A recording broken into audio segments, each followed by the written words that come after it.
ambapo nafikiri ni chama cha DAP-K Kenya, DAP Kenya, kinaandaa mkutano na wanahabari hivi sasa. Hebu tusikize yanayojiri alafu tuendelee na mada yetu ya leo.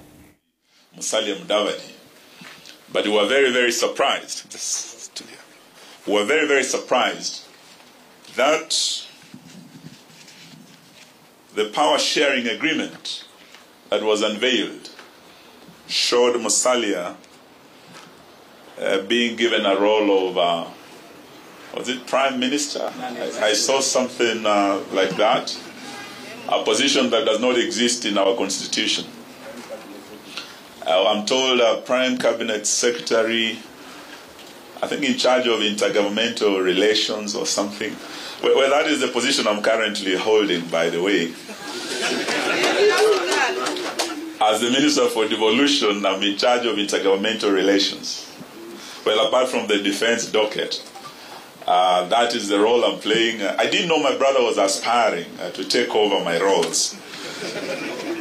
And I think if he was looking for a cabinet position, I have no doubt his good friend, President Uhuru Kenyatta, if he had asked him, he would have said, Wamalwa, stay with defense, release devolution and intergovernmental relations to our brother Musalia Mudavadi. I have no doubt Uhuru would have given Musalia. That is if he was looking for the cabinet secretary's position. But still, the irony of what happened was that those who were shouting on rooftops and on sun rooftops of their 4x4 wheel drive cars, opposing BBI and opposing what the President and the Prime Minister had proposed in terms of creating a more inclusive Kenya by amending our constitution to create the positions of Prime Minister and 2 deputies, like other countries in East Africa. If you go to Tanzania, they have a Prime Minister. You go to Sudan, you go to Uganda, all the countries in East Africa have Prime Ministers apart from Kenya. So the issue of inclusivity being one of the points that was signed in the Building Bridges initiative is something every Kenyan desires, so that we do not have a Kenya that is not inclusive enough, or parts of Kenya that feel left out of the leadership of the country. But as you can follow the debate that is ongoing, that has been in this country for a while, you know that the problem our brothers and friends in the Kenya Kwanza have is that perhaps they don't say what they mean and they don't mean what they say. Because if they are talking about opposing BBI because of creation of positions, and they themselves are creating the same positions, then really, fellow Kenyans, can we trust these fellows? Everything they are telling us, when given the opportunity, they might turn around and say, okay, that's not what we meant. So these we are leaving to Kenyans to tell for themselves in the next 80 or so days, the leaders we are going to put in office. There must be trustworthy leaders. There must be leaders who say what they mean and mean what they say. Yes. And for us, we are hoping that in the next 90 days or so, when Raila Odinga becomes president, we will continue with the journey of reforming this country, of strengthening devolution, and creating a more equitable and inclusive society called Kenya. And that will be achieved through BBI. So today, we still wish our presidential candidates well in terms of picking their running mates.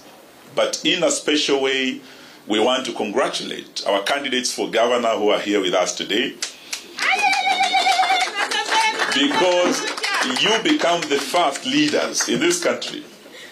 And I must congratulate the leadership of DAP for becoming the first party in the country again to unveil the running mates of our government. So I'll have the pleasure of knowing my next deputy governor of Trans Nzoia County today, my home county, because I already know who my next governor is. So George, I'll be very happy to know. I don't know who it is, and I can tell you, I got very many calls last night from Kitale. Everybody's asking, who is it going to be? Well, the secret might be out of the bag in the next few minutes when George comes here to unveil his running mate.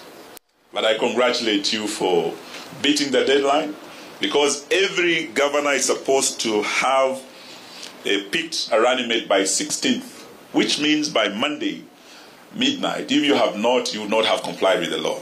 So once again, we are happy that as a team, we are the first among the first parties to comply with the law.